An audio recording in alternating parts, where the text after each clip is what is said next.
recording will serve as a record of the meeting. So in July of 2023, the minister announced in a public meeting that the ministry would include a history and legacy component to the parish primary school decision rubric. And that took place, the parish primary school process took place in 2019 to 21. So the process to get us here today included input from the minister's History and Legacy Working Group, as well as the ministry's policy team. Through consultation, schools had indicated that they did not have representation on the school location strategy team's work. And just for clarity, that is the team that actually worked to make the recommendation to the minister on the school buildings. So the minister committed to representatives participating in the history and legacy component process. And that would be representatives from each parish school, each primary school that was being considered for parish primary school. So that's kind of how we got here today. Minister made a commitment that we will ensure that representatives from primary schools will be included in the history and legacy component. So the purpose of today's meeting is for the school community representatives to provide history and legacy related information to the assessment team for consideration and rating. So the rating is on a scale of 1 to 5, and there are 4 categories. And hopefully the school had forwarded the correspondence that we had sent out because it had the 4 categories in it. And there's a maximum, it's a scale from 1 to 5 with 4 categories and a maximum rating of 20 points. Now, at the end of this process, the ratings will be provided to the minister for his final consideration. So we will be interviewing all of the primary schools that were considered for parish primary schools. So we're interviewing kind of all this week. The meetings are scheduled for 55 minutes, and we'll remind you 10 minutes out if you're doing a presentation. If not, in general discussions, we'll remind you of the last 10 minutes of the meeting. So just to give you an overview of who is on this team and who's with us today. So the assessment team includes myself, Kim Dismont Robinson, Director of Community and Culture Affairs, and Carla Ingerman, acting archivist. And the last person is David Northcott. He's a policy analyst with the Ministry of Labor, and his involvement is purely for compliance, to ensure compliance of the process. The meetings are conducted with at least a minimum of 2 of the members of that team. And as I said, the meetings are recorded. So that's kind of an overview of the meeting. And just for my information, did Principal Smith send the correspondence to you so you're aware of the categories that we're looking for? Yes, she did. Okay, thank you. So was it the intent, because we opened it to however you want to manage, whether you wanted to do a presentation or we could ask questions and you can respond? We're open for any format. So we intend to do a presentation. Feel free to interrupt at any point if you have questions as we're going along, but we've left, I think, a fair bit of time at the end for additional questions and discussion. Okay, great. And so the other person on our meeting today is Tanisha Otley. She works for the ministry and in our policy team. And Tanisha has been involved in the history and legacy process right from the beginning. So she'll continue in our meetings for continuity and for consistency. All right, so I'll hand it over to the St. George Prep team, and you should be able to share your screen if need be. Okay, I'll be sharing 1 second.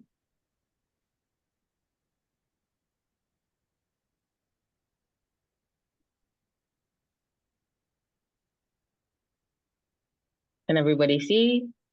Thumbs up? Yeah, we So can see. it's showing the sort of Oh, presenter window dialogue at the moment, not just the slide. Oh, okay. Yes, and can anyone else see the slide, the first slide, or no one's seeing the first slide? we can see the exactly what he said, the presenter's window. Maybe you need to just close that. Stop share. Okay. Okay. Okay. Okay. Okay. So can you see the first slide now? No slides. Not yet. Just see you right now. Oh, really? Yeah. Technology, it worked yesterday. We did a run through yesterday. Okay, let me try one Try second. sharing it again, maybe. Yeah, let me do it again. Okay, there we go. Okay, now let's try again here. Present.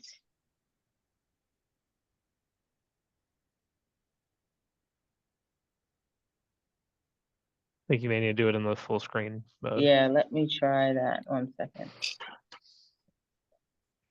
The window for the, here we go, let's try Yeah. that. Is that better? Yep. Much better. Okay, great. All right. So thank you all for taking the time. We appreciate you sort of evaluating this additional criteria and giving us the opportunity to speak to St. George's Prep's long and we think proud history and a strong legacy that we think it matches well with the concept of the parish primary schools. My name's Alan Frith. I am currently a parent of a student at the school. I'm an alumni of the school. I am the grandson of an alumni of the school. So my connection with St. George's Prep goes back a long time. And I'll speak to that a little bit more in a second. With me, I've got Dwayne Trott and Tiffany Painter, two other alumni of the school. Tiffany and I were in the same class at St. George's Prep many years ago. Dwayne's a little bit older than us, and they'll be speaking to their experiences as well. So we got, I think, a good cross section of the St. George's Prep community going back a number of decades. In fact, including my grandmother's experience all the way to almost when it was founded. So, Tiff, can you switch to the next slide?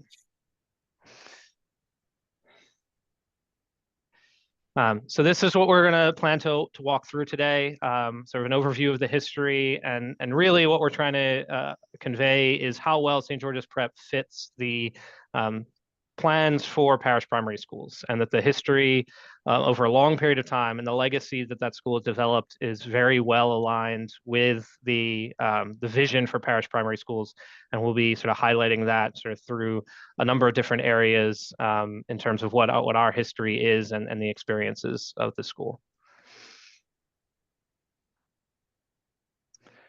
So starting with the very earliest history, it goes back almost 150 years. 150th anniversary will be just a couple of years from now, when it was started out of the Sunday school for the Ebenezer Church Ebenezer Methodist Church in St. George's. It was sort of recognized by the Board of Education as St. George's Grammar School in 1880. It then closed for a period of time. They weren't able to get administrative staff. And reopened as a co-ed school in 1910. That's sort of really where the history, that's where my connection to the school begins. My granny was one of those first girl students that joined the school back in 1910. And that's when it moved to Park Villa, which is across the street from the current location. In 1924, the current building was constructed, and it was actually members of the St. George's community that physically built the school. So built by hand by trustees and other members of the community. And that structure, that location is sort of the core of the school as it exists today. And that history takes us up to probably the most important period in the history of the school. 1966 is when the school was desegregated. Obviously, the prior segregated history of the school isn't something that we're proud of, but we are proud of the way that we've progressed since then. And I think that progress as a school is something that goes, just beyond the students that are admitted, but you'll see that through a number of the other components of the history of the school. And we'll sort of get into some of the leaders that you'll see in the community that come from St. George's Prep, prominent alumni. But there really aren't any better leaders that I can think of than the two folks that have joined the call with me today.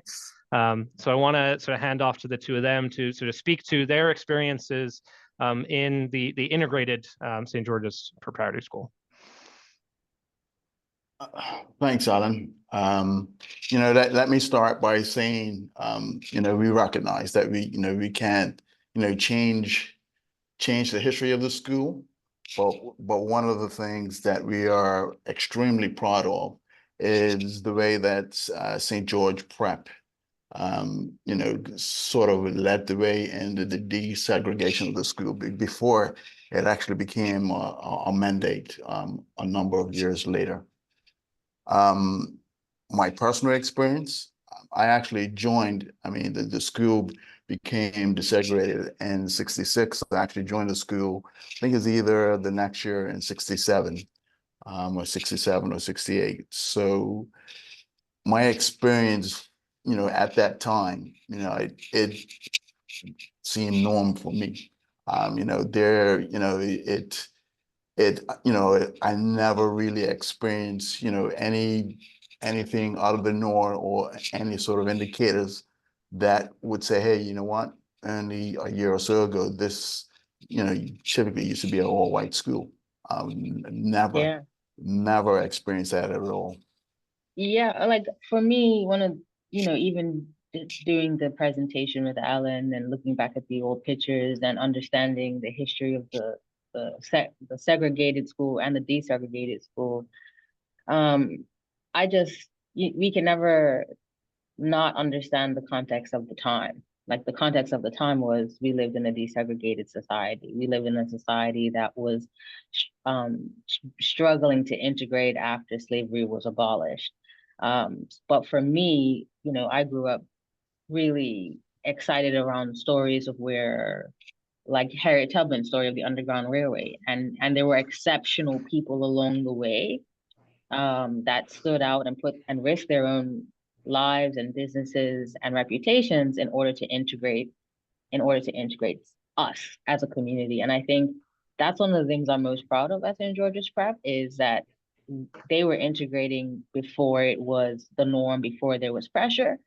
And so I think the indication of that, for me, I experienced that later on as a child. But yeah, that for me, it really came into the fact that it was kind of like the proof is in the pudding of kind of the individuals and the leaders that they've created from there on. Like when you see major leaders coming out of St. George's or out of St. George's community, St. George's Prep School, they're of all races, mostly Black leaders that have emerged from St. George's Prep. Okay, so I'm not, you can read the list, of the various different leaders and the various different categories that came from St. George's. But one of the things that we want to highlight is we support majority of the reform goals that has been set. We want to make that abundantly clear. In fact, we love the reform goals that, that have been defined before us. Interesting enough, as St. George's Prep, we have their same goals. And we have their same goals because the format of the school, we have been doing this since, what we consider the beginning of time. So 1910 onwards. Yeah, from 1910 onwards, if I can just briefly speak, about the school, as identified as one of the community leaders, that was I guess, the school, the system, the community, in fact, the environment, was basically a catalyst that set me on the path for, some of the community leadership positions that I've held over the years. And that wouldn't have happened, without, I guess, the broad structure of the various different teachers, who saw the strengths and weaknesses and provided that encouragement for me to set me on that path. I think for as well, like right now we see a fraction of the whole story. This is just who we could name off that we have regular contact with. Like there are generations before Dwayne, generations after me who have come through St. George's Prep. And so this is the tip of a whole story here. Like behind St. George's Prep, you have hundreds, hundreds of community leaders, whether they're leading professionally or personally. We were taught to contribute at St. George's Prep. It was the expectation and the standard that we would contribute to society at large. And personally, my competitive nature was stoked here. Like my wanting to be the best, my idea of excellence was planted, funnily enough, by Mervyn Moorhead, who was what, the skinny white Irishman? Yeah. Where is he from? Yeah. And so for me, I was encouraged to lead, and I never I never felt put upon because of my race or even my gender. I had teachers who would allow me to do whatever the boys were doing if I could do it just as well. And for me, it just said it felt like they were creating a world in that little bubble where there were no limitations for race or gender.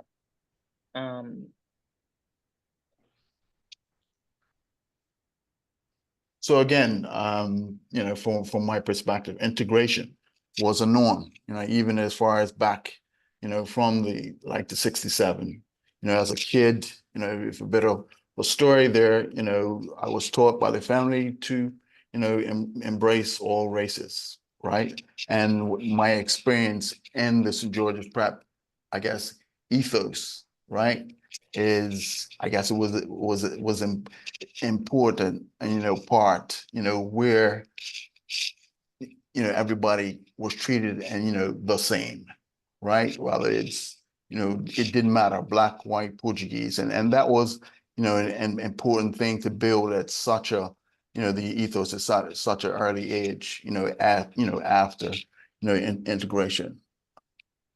And I grew up Slippery Hill. And if you're not a St. George's person, you don't know that that's right next to the Unfinished Church, which is right next to St. George's Prep. So when I was a kid, I was devastated being sent to St. George's Prep. I literally, after the first day there, well, not even, before the first day, at the first day there, before I had to go to school, I begged my daddy not to send me there. I said, why are you sending me to this white people's school? All my friends in the neighborhood are going to East End. Everyone's walking this way to down the hill to East End, and I'm walking this way down the hill to Prep, and I just hated it. I resented it completely at first. Then when I got there, I was like one of 12 Black kids. It was majority Black kids in P1. And for me, over time, I just realized that race had nothing to do with the school. I was surprised. I think it was something that happens when you have a reputation that's unfair, or maybe it was fair at the time, and my generation worked to change the reputation, and my generation was part of a shift. But when you're inside of it, it was not. There was no racial undertones other than like maybe the colonial remnants of the ruler that loomed over your head. But I think that was across the board everywhere at that given time in education.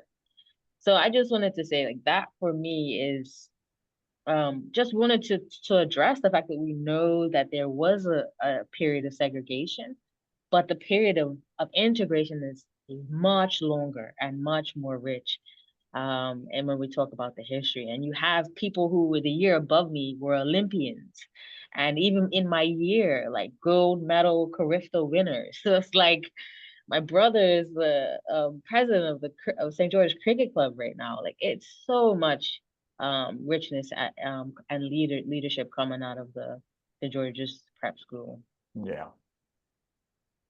And what you see in the stories from Tiff and Dwayne and that list of leaders coming out of the school and other folks that we've talked about, that what it really speaks to, I think, the experience and really the legacy of the school of nurturing the strength of children as individuals, fostering the strengths of the whole child, developing that whole, and leading in whatever area their life area of life that took them. And you see that across the different areas that St. George's Prep alumni have contributed to St. George's and Bermuda and the world. Yeah, I mean, if you wanna zoom in on this boy in this little black and white picture right here next to the trophy, that's Dwayne himself carrying a trophy from sports day. Is that Dwayne? Yeah. So, top sports boy, I don't know, in the early 70s. Yeah, nice, Dwayne. And So go ahead, Alan. yeah, and so the success of those students developing that, it comes from, I think, a legacy of a progressive approach to teaching and education. It's something that the trustees and PTA have always supported at the school, ensuring that there is consistent and a lot of professional development opportunities here and abroad for the teachers, and that's allowed them to implement really a progressive learning style at St. George's Prep. And I see this with my daughter today. That the classroom setup is far more advanced than it would have been when Tiff and I were there. Obviously you're talking about decades of development and educational research. She's excited to be in school every day. They have lessons outside on science topics. The classrooms you can see that they're set up to have multiple areas for self-guided learning and sort of coaching from the teachers, and a really flexible learning space that allows the students to develop in their own ways. And I think that's what builds the success stories that we've seen, Tiffany and Dwayne talking about just now. And I think the other thing that maybe is rare, or I don't know, maybe it's not rare in our community, but the alumni still, like myself, are still involved in the school. Like I'm here today, like trying to persuade you to give us the highest score possible. I was there 2 weeks ago for World Reading Day, like being toured around and seeing firsthand myself these kind of self-guided learning spaces, which go back to even when Alan and I were in school, we had self-guided learning areas and reading areas where Alan was always the top reader in the class and irritating me with his high scores while I came in second consistently every month. And that's where we became enemies and friends. It was in our self-guided learning reading section where I could never catch up to him in the reading. So, I know you're going to hear from other people, you're going to hear from other schools, but I just want to convey like our love for St. George's Prep. Yeah, and one of the ways that you can see to that progressive approach to education coming through is another one of the sort of tenets of the vision for parish primary schools, to have a system that is restorative in nature, that the structures are in place to ensure restorative practices are seen across the school system. And that's something that they've already taken great strides in at St. George's Prep long before that was sort of the vision for parish primary schools. All the teachers and staff at St. George's Prep are trained in restorative practices. And again, I see this with my daughter's experience day to day.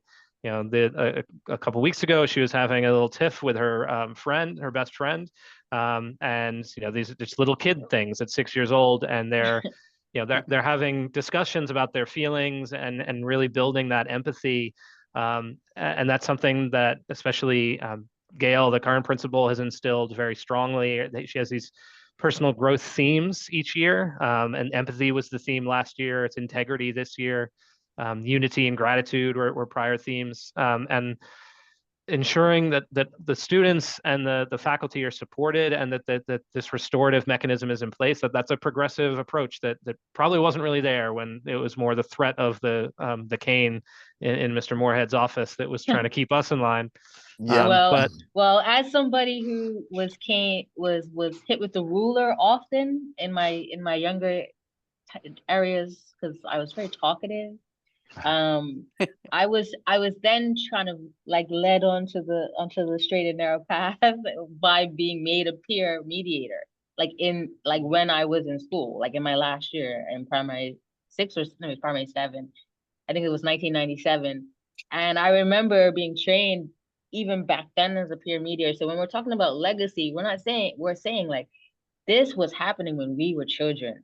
It is happening now. It is, for us, it is not a new wave. The reforms that the government is recommending, we are in complete agreement with, because they completely align with what we experienced as children. And we've been benefiting from them our entire lives because that was the foundation that we had.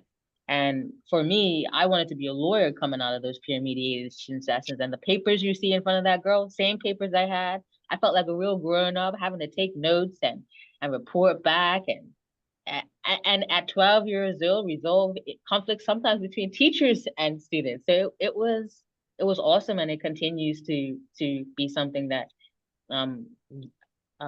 St. George's Prep can be proud of. I only recently found out about the restorative practices, and again, I'm just like, I just love my school. Everything I've been learning in this process has just made me love St. George's Prep even more.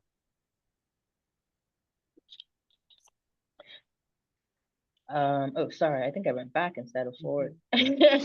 Sorry.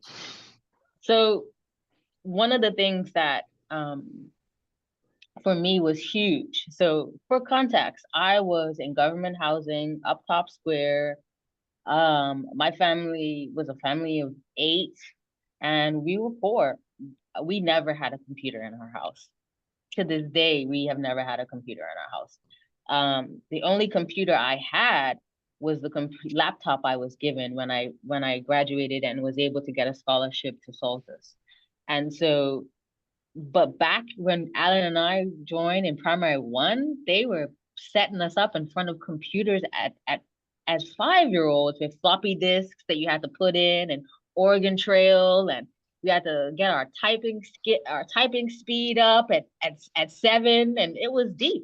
But it was we didn't know how forward thinking this was at the time. We just thought it was cool that we got to play Oregon Trail on computers and got to race cars with the speed of our fingers, like for typing in the amount of words at the time. Ultimately, what it created was an entire school of people who had digital fluency, who were extremely literate in IT. And we're very proud to have been the first place in a global cyber fair in 1996. And Alan and I were talking about what our projects were, but every student had to put a project in. So you can imagine, like, 80 students, all with pages put into this website. I think I had to do Johnny bread recipe, and Alan, you were doing erosion studies or something. Something to do with erosion at Tobacco Bay. And this is what our childhood was like. It was, they made excellence seem like the norm, and they were long before it was the norm. They had us on computers and in the computer labs. And bringing somewhat to the modern world, the world we live in today is a bit different from when Tiff and I were going to school, and probably very different from when Dwayne was. Now both parents typically have to work. We don't have nannies, and St. George's Prep does an excellent job of supporting working parents, not assuming that the parents and caregivers don't need help, and you can see that in the offerings that they have for early morning care, after school care. Some of that's somewhat unique to St. George's Prep because a lot of these parents work in town, and St. George's is pretty far from town. And so morning care has to start earlier than it does at other schools, and they set that up. And it's not just, drop the kid off and they're being watched by someone. They have active activities through all of these things. My daughter gets mad at us for picking her up too early from after school care on a regular basis because she's doing jujitsu and archery and like science projects with roly polies in the green space in the yard. Like it's a really engaging atmosphere that's a lot more than they would have offered for us at that age. One of the things that we were talking about, we talk about the whole child. Um, another thing I should say that St. George's Prep, how they pride themselves, they give the priority for the entire family. And we recognize that you have the kid that goes to the school from 8 to 5 or 8 to 5:30, after school. And we also understand that there are, certain challenges, with the family, right? I mean, above you see some examples of the early morning care, the school care. But, what we found over the years that's beneficial to the well-being of the child is to be able to support the entire family, right? Because, we're talking about the village, right? You've heard, the old African proverb used many times, takes a village, to raise a child. And what's important is our focus on the entire family, right? St. George's Prep, they have over the years, over its history, have provided, have developed this village, which is supportive of the whole ecosystem that we built, right? So, and what you see, are examples of, like Alan said earlier, his child is excited to go to school, right? And at the same time, some of the parents' initiatives, where you have the parent workshops, because not all the, the parents know how to help your kids to do your homework. You know what I mean? So, in that regard, the school supports that by having, those kind of initiatives, right? So, it's the village, the parents are not alone, together collectively, we've built this ecosystem, which quite frankly has flourished, from year to year, and has provided a very strong and compelling ecosystem for all those that go through, not just the kids, it's the family, it's the support, from the school. So that's an important piece of the village that's been built over these years. And I think a lot of that strength and the ability to support the family comes from the structure of the school. The model for St. George's Prep works. The presence of the trustees provides a sort of stable leadership and support system that doesn't change with turnover in the teaching staff. It doesn't change as children graduate or sort of move on to other schools, and it provides that stability while having sort of the PTA and the principal and staff providing that sort of like day-to-day energy and sort of new ideas coming in regularly. And again, we've said this probably a few times, the proof is in the pudding, that the system works well.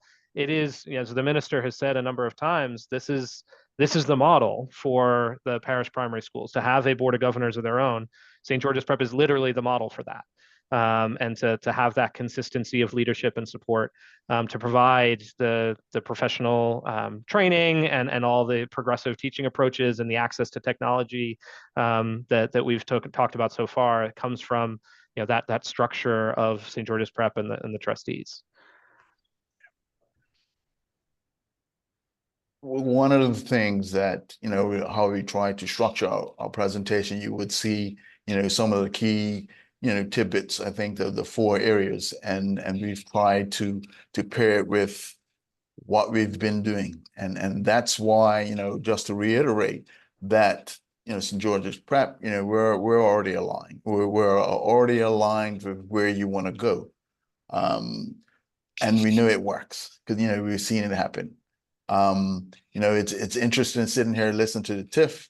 When I was there back in, a few years ago, 50 years ago, when I looked at I guess the approaches and how I guess the school's ethos has developed from, settling your differences, either Mr. Davis' office with the king, to, developing systems where, you have that the proactive Peer learning, mediation. peer mediation type stuff, which was not in existence, when I was coming along. So, just to reiterate again that we're on the same team. We like to propose that we're on the same team, right? We are aligned with, where the minister would like to go, with the parish primary schools, and we certainly want to be a part of, that journey. Yeah, we've been St. George's Prep had like we're trying to present. We know we're presenting history and legacy, but overall, our rationale today was that we are the parish school of choice, and history and legacy for us just proves it beyond a doubt. And we've been doing the same model that the government is recommending for the reforms since 1876. So you want to talk about history and legacy, the history and legacy of the future is the history and legacy of the past. And it's the history and legacy of prep. And a lot of that comes down to the facility itself, and we recognize that St. George's Prep is lucky to have a beautiful green space around it. Again, my daughter is outside playing with the roly-polies and learning lessons. Tiff and I were trading stories yesterday about the jungle, the trees on the northern side, where we remember playing and building forts during recess, and it's part of the education. You follow the Instagram feed from St. George's Prep, you see outdoor lessons all the time and activities outside. And there's lots of green space enhanced by the support of the PTA and the trustees to continue to provide that space that develops the best outcomes for children. Yeah, and to reiterate, like you have in the picture here, the Rotary donated a playground in 1950s, and the parents donated tennis court in 2000. The reason why we have the success of it's easy to fundraise for St. George's Prep School because people love the school. It's not hard to ask people to give to things that they love. If you see circled here, we have these in the bottom left corner. These are 3 manufactured schools classrooms here, and they're prefab. So these could be the sites of 2-story, 3-story structures to build the school. So you could build on St. George's Prep grounds without having to actually take away green space. You can build up. These can be torn down, and new structures can be put up at minimum cost to the government. Yeah, there's been discussions about, having to build a totally new school and stuff. And what we're trying to highlight here is you have an opportunity to utilize an infrastructure that's in pretty good condition, right? It's maintained very well, it's in very good condition. And you also have the opportunity to scale without, sacrificing too much of the existing green spaces there, right? And what that equates in this day and age, where the funding is, can be limited for these sort of capital projects, is you have an opportunity to take advantage of, hey, you know what, we're 3/4 of the way there. And you have the opportunity to scale. There's discussion that, the parish primary schools need to be able to accommodate 300 kids. That can be accomplished. And probably half the cost, of building a new school. Yeah, and we have about 4 to 4.5 acres of green space, right? So rather than have green space and then build all these buildings on the small green space at East End, why not just build up on the green space we have at St. George's Prep? And again, this is history and legacy, right? So what about, like, I'm a huge, I'm a huge movie buff, and I love this scene in the movie with the samurai with Tom Cruise, where the guy makes him the samurai sword, and he talks about the old meeting the new.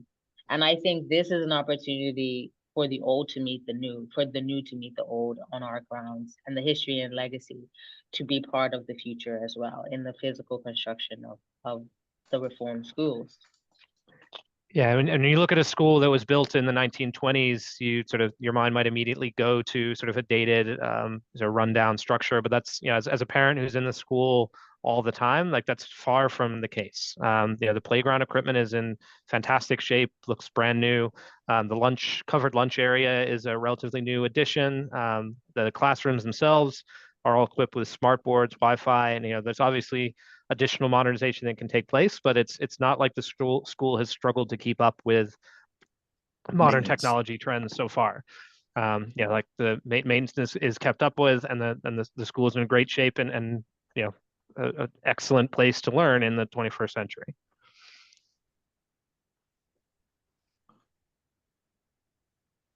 Okay, so I think I touched on it a little earlier, but just to reiterate again, the St. George's Prep, we really focus on building that strong family connections. And then this allows us, to help create a stable environment for all the students, for all our students, right? And, it's known to most people that, if you provide an environment that allows the students to develop, confidence and motivation that they need to succeed and I guess to be the best version of themselves.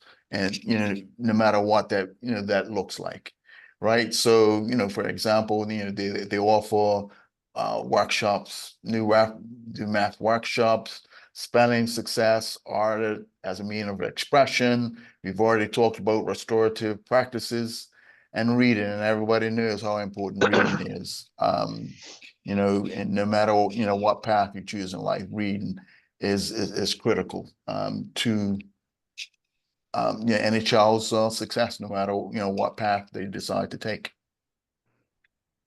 And just to read here, Mary Lodge, a former principal, says, "School is not just about Cambridge results, though we are very proud of them. St. George's Prep is about making sure that the children find what is their joy and what makes them want to work for us. For some, it is music. For some, it is sports. And while we do appreciate that we are the history and legacy, this is about history and legacy, we also feel that we are very proud of decades of being leaders in terms of academic excellence. What these results from 2016, go as far back as the 90s, 80s, and 70s. As long as we've been taking the Cambridge results and sharing them, St. George's Prep has been leading the way. We've been above international averages, above Bermuda averages for years. And if we are preparing, if the reform is meant to prepare for today and the future, then being confident in the education you receive, being confident in your own skills begins with having some type of standard around academic excellence. And while in reading, the Reform Committee doesn't define successful schools as schools who do well on Cambridge, but we don't really have other measurements that are numerical, which is why we spoke to in the beginning, the list of leaders that the St. George's Prep has created, whether those be professional or private leaders or personal leadership. So this happens for me because it is a whole child approach, as Ms. Lodge spoke about. It is not just rote learning. It's teaching people not what to think, but how to think. And they've been doing that since I was a kid, and I can only speak to my experience.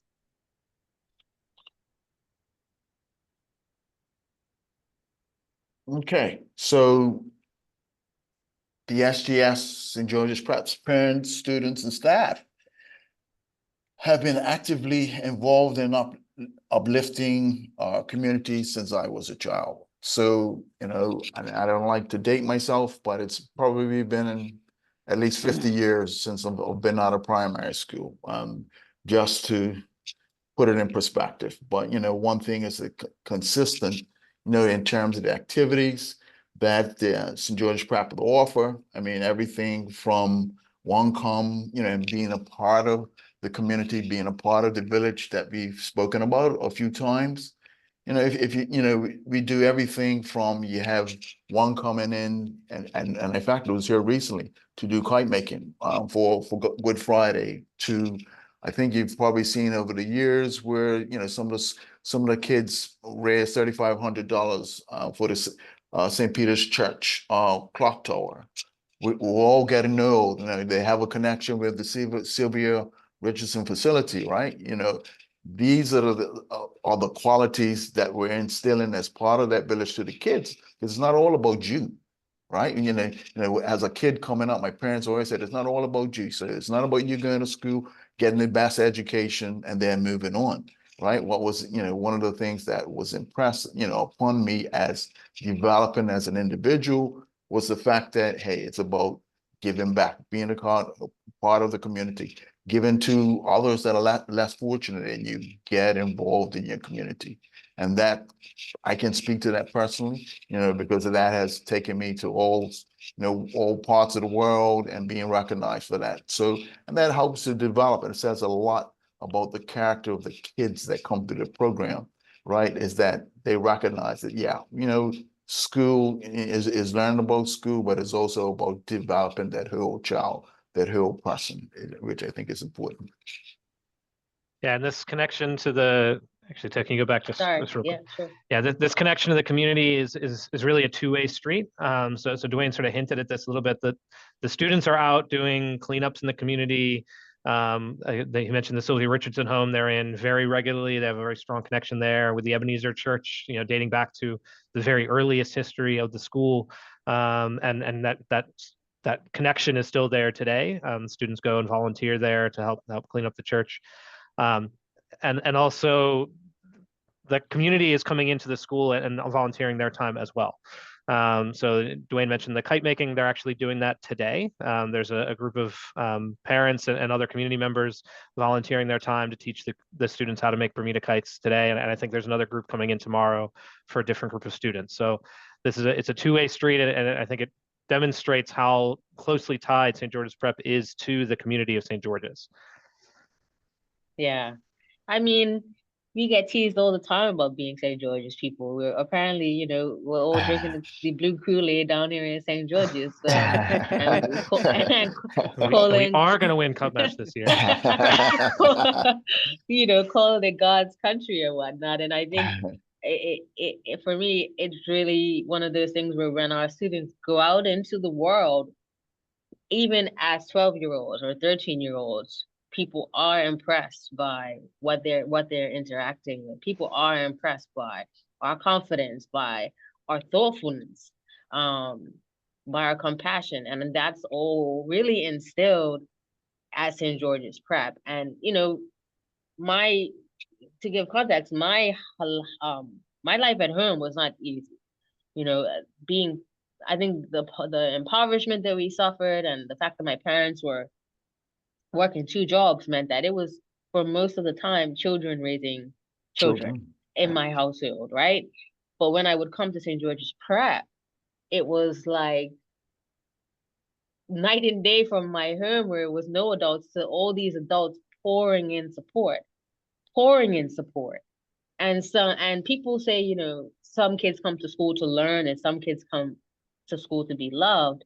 And at St. George's Prep, you're getting both, because to this day, like, I'm going over to Miss Hall's house, my P4 teacher, so that she can teach me how to make this banana and cinnamon contraption in her pan, or this is facts. My P4, or I am meeting up with Mr. Spencer, or I'm going to Miss Northcott's house before she passed to play Scrabble. By the way, you will never beat Miss Northcott in Scrabble.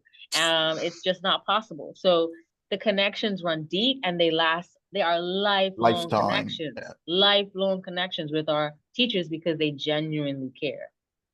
So the fact that I still to this day, Miss Northcott has passed, but the fact that I could play Scrabble with my P2 teacher and be whooped is a part of my memory, and it's part of what makes St. George's Prep the school of choice as far as I'm concerned. It's the school that really should be the site of whatever reforms the government has in store for us.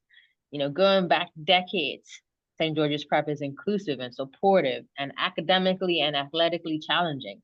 That's why we're academically and athletically successful.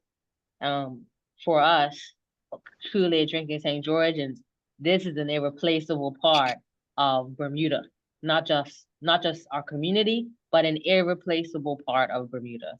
The legacy that St. George's Prep has created fits perfectly into the reforms. And there's willingness here to go beyond, because whatever is beyond could only be better. So for us, it aligns perfectly with the vision for parish primary schools. And we just have to want to reiterate, it's been what we're doing, what St. George's Prep has been doing since the 1900s, since 1910.